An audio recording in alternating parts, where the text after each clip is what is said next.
time travel experiment that went a little caca. Rob Lewis music and stuff. Say it loud, say it loud, say it loud. Rob Lewis music and stuff. Hit that play. Rob Lewis music and stuff. One more time, never enough. Hello, welcome to Music and Stuff. I'm Rob Lewis, and this is a new thing I'm doing now.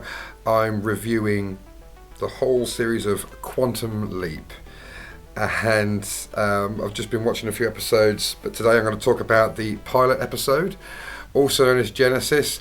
I always liked just simply calling it the pilot episode because it was the pilot episode, but it's also the pilot episode. It'll make sense in a minute. If you've never watched Quantum Leap, I don't know why you're watching this, but I really recommend you watch it. I'm talking about the original series. I'm sure at some point I will get round to the modern, the reboot. But I've got 90 odd episodes to get through of the original series. That was broadcast, well, the first, the classic pilot episode was broadcast on March 26th, 1989. I just turned 10. It wasn't broadcast here in the UK though, it was broadcast on NBC in the United States of America, and was written and produced by Donald P. Bellisario and directed by David Hemmings. I think Deborah Pratt had something to do with it, she executive producer or something. It was created by Donald P. Bellisario as well and written by him. So,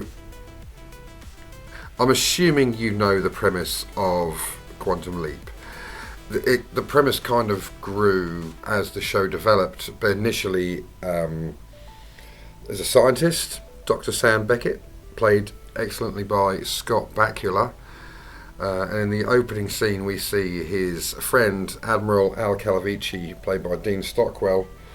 And there's a communication between Al and Gushy, played by Dennis Wolfberg, at what we later find out to be Project Quantum Leap. And he phones Al up and says, Sam's leaping. Al says, "You can't leap, we're not ready." And then it cuts to Sam in this huge blue chamber, and there's smoke and lights and stuff. And he's in this kind of white suit, and you just kind of see him sort of disappear. And the next thing, we're sort of flying through the clouds, and the next thing, you see the same guy, and he wakes up in bed, and it's gone back to September 1956.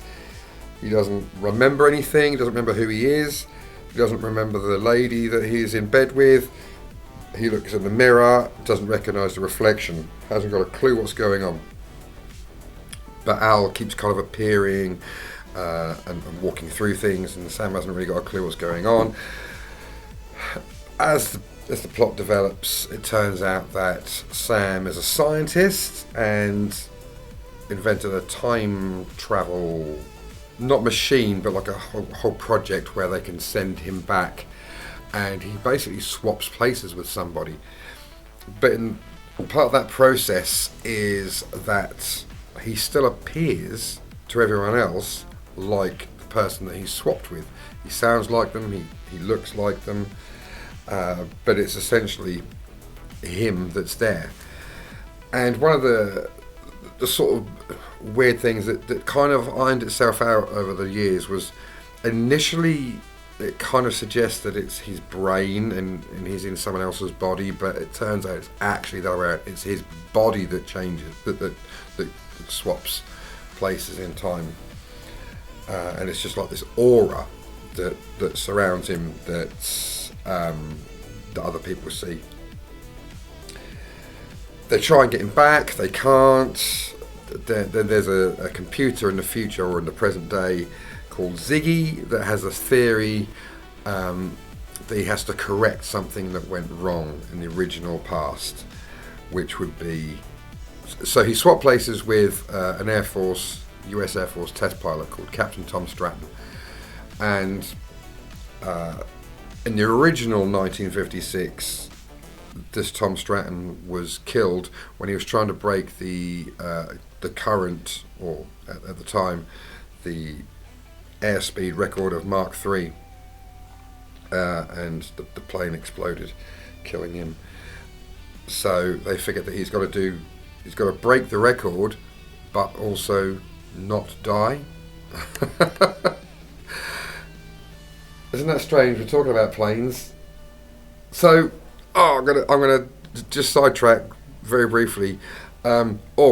Just let him say what he's got to say. Hello, Holiday Rob here from Croatia. Just want to let you know, if you're enjoying this video, thanks very much for watching. But don't forget to smash that like button, hit the subscribe button, and of course the alarm notification bell, so you know when my videos are coming out. And if you're interested, I've got social network stuff: Facebook, TikTok, Instagram, not Twitter though.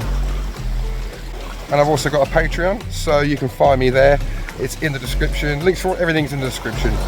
And yeah, I'm going to hand you back again, because otherwise Studio Rob gets frustrated. Yeah, so I'm just going to sidetrack briefly, because we're talking about planes and there's a plane going past.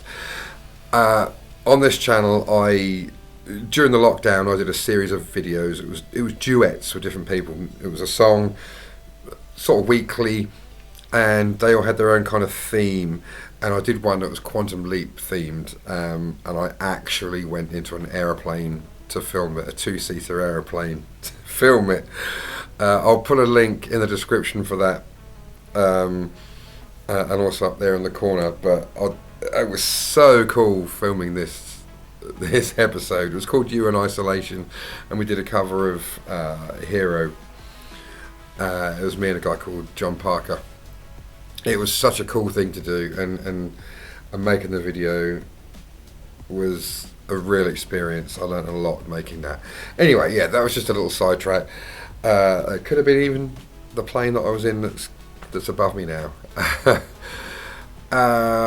What was I saying? Yeah, so spoiler alert, he survives, but he's still there. It turns out, in the original history, after that happened, his wife, Peggy, played by the late Jennifer Runyon, by the way, I'll talk more about her in a moment, who was pregnant at the time, went into premature labour, and lost the baby. Sam doesn't remember, because he's got this kind of Swiss cheese effect in his memory that he doesn't remember much from before the leap. That's what they call it, the leap. He's actually a medical doctor, as well as other, holds other doctorates, ancient languages, quantum physics, and what else does he do? I can't remember now. It'll come back to me. He comes up with a way to delay the labour, saving a day, and then he leaps out, and then he leaps back into someone else. A guy called Tim Fox, who's a baseball player in the sort of minor leagues, and he's just about to retire. He's in his last game, and it's a very poignant part of the episode. Not so much the bit that he's doing, but he calls his dad, and that's a real tearjerker moment. That's a real tearjerker moment when he calls his dad, who is some sort of famous actor. I can't remember who, not so much in this country, but so that's a real nice moment. And then at the end, he leaps out, and you see him leap in to what appears to be a teacher right at the end. Dogs are out now. And then it fades to black. So the first episode, it was a feature length. It was 90 minutes. I think with commercials it would have been 2 hours in the States. In reruns, I believe it's been split into 2 parts. But I think initially it was broadcast as one feature length. And that's how I like to watch it, as like a movie. I think it works better, it flows better. It's just a much better way of presenting it. And so yeah, Jennifer Runyon. It was really sad. So she played Peggy Stratton in this pilot episode of Quantum Leap. She was also in one of my favourite movies, Ghostbusters. I'm doing a movie about that soon as well. A movie? A video. I'm doing a video about Ghostbusters. Yes, she was the pretty blonde that Peter Venkman was manipulating the tests with at the beginning of the movie. Psychokinesis, what is it? You know the guy, you know the scene. Yes, sadly she passed away recently. That was sad. She wasn't very old, 60 something. Yeah, who else is in this? W.K. Stratton as Dr. Berger, who actually winds up being in lots of episodes of Quantum Leap in the future, as well as Bruce McGill, who played Weird Ernie, who rocks up in the final episode of Quantum Leap in about 5 years' time. It's the tone and everything changed. It evolved over the next couple of seasons. This first season was very much they were still finding their feet, working out how things worked, what the premise was, that kind of stuff. So it definitely evolved. I'll talk more about that in the next few episodes because I'm going to do an episode each week. I've got this as well, by the way. I've got multiple copies of this. I was going to show you a picture, but I don't need to. I can just put it on the screen anyway. There's no official date that he leaps in. It's just September 1956. That's all we know.